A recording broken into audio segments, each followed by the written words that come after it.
whenever I go back to that place আমার মনে হয় যে আমি ভেরি পাওয়ারফুল। সে যখনই বাসার দিকে আসবে সো সে যেন আমার পড়ার আওয়াজ শুনতে পায় আর কি। Barishal is very close to your heart. প্রায় আপনাকে দেখা যায় আপনি বরিশাল ছুটে যাচ্ছেন ফ্রেন্ডদেরকে নিয়ে বা নিজে একা চলে যাচ্ছেন, সেখানের আপনি কিছু ছবি আপনি শেয়ার করেন, খুব সুন্দর আর্টসি পিকচার্স আমরা দেখতে পাই আপনার সোশ্যাল মিডিয়াতে। তো বরিশাল নিয়ে আপনার হয়তো অবশ্যই অনেক মজার স্মৃতি আছে, কিন্তু এমন কোনো একটা খুব ইন্টারেস্টিং স্মৃতি পরিবারকে নিয়ে হতে পারে, ফ্রেন্ডকে নিয়ে হতে পারে, নিজের হতে পারে, যেটা কখনোই ভুলার নয়। মানে এটা আসলে ঠিক এইভাবে ন্যারো ডাউন করাটা খুবই ডিফিকাল্ট হয়ে যাবে।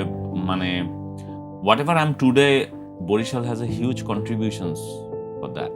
তার কারণ হচ্ছে যে the kind of a people I met in my childhood, the kind of a environment that I have experienced, বা ধরেন the nature, the very soil, water body, মানে এই সব কিছুই আসলে আমার জন্য খুবই সলিড মেমোরিজ। তো এবং আমার কাছে মনে হয় যে আমি আসলে I belong to that space. Dhaka সিটিতে আমি আসলে আমার খুব বেশি এক্সিস্টেন্স খুঁজে পাই না আর কি। আর ঢাকা শহর তো এমনিতে অনেক হাইব্রিড আর কি, বিভিন্ন জায়গা থেকে মানুষ আসে, বা মানে থাকে না যেটার অরিজিনালিটি খুবই কম। তো এই কারণে আমি হয়তো নিজেকে ওখানে খুঁজে পাই না, কিন্তু বরিশালে মনে হয় যে whenever I go back to that place আমার মনে হয় যে আমি ভেরি পাওয়ারফুল। সো ওইরকমভাবে পার্টিকুলার একটা মেমোরিজের কথা আসলে বলা যাবে না, বাট আই স্টিল রিমেম্বার যে আমাদের বাসার প্রথমে আমাদের যে বাসাটা ছিল ইটস লাইক 200 ইয়ার্স ওল্ড একটা বিল্ডিং আর কি। ওই বিল্ডিং এর কাটানো অসংখ্য মুহূর্তই আসলে আমার কাছে মানে এখন মনে হয় যে স্ট্রং মেমোরিজ আর কি। সো আমার চাচা সে পলিটিক্স করতো আর কি, সে বাম রাজনীতির সাথে জড়িত ছিল। তো সে আমার যে স্টাডিটা ছিল ওই স্টাডি থেকে ধরেন সে তার একটা ইনস্ট্রাকশনস থাকতো যে সে যখনই বাজার থেকে বা বাইরে থেকে বাসার দিকে আসবে সো সে যেন আমার পড়ার আওয়াজ শুনতে পায় আর কি। তো সে সবসময় আমাকে খুবই এমফাসাইজ করতো আমি যাতে মানে জোরে জোরে পড়ি আর কি। তো এটা এখন আমি বুঝি যে হাউ ইম্পর্টেন্ট ইট ইজ আর কি।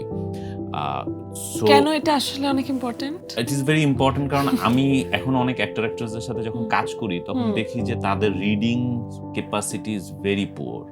বিকজ মানুষ যদি জোরে না পড়ে সে আসলে বুঝতে পারবে না যে তার প্রোনাউন্সিয়েশনসটা ঠিক আছে কিনা, তার পজ ব্রেক ঠিক আছে কিনা, সে ডেলিভারিটা ঠিক মতো করছে কিনা। সো আমাদের অনেককেই হচ্ছে মনে মনে পড়ে।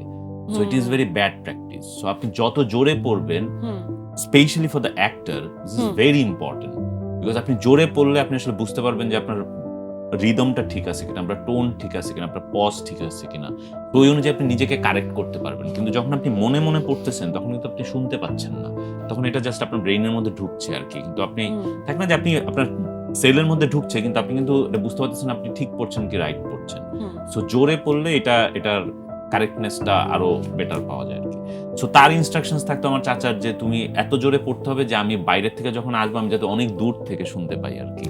So that is quite an interesting memories I still remember. কারণ এটা আমার কাছে এখন মনে হলো কেন, কারণ আমি এটা নিয়ে অনেক চ্যালেঞ্জ ফেস করছি with a lot of actor যাদের আসলে রিডিং জোরে না থাকার কারণে এক ধরনের ডিফিকাল্টিস ফেস করা হয় আর কি। সো এই কারণে এখন মনে হলো যে ইটস ভেরি রিলেটেবল।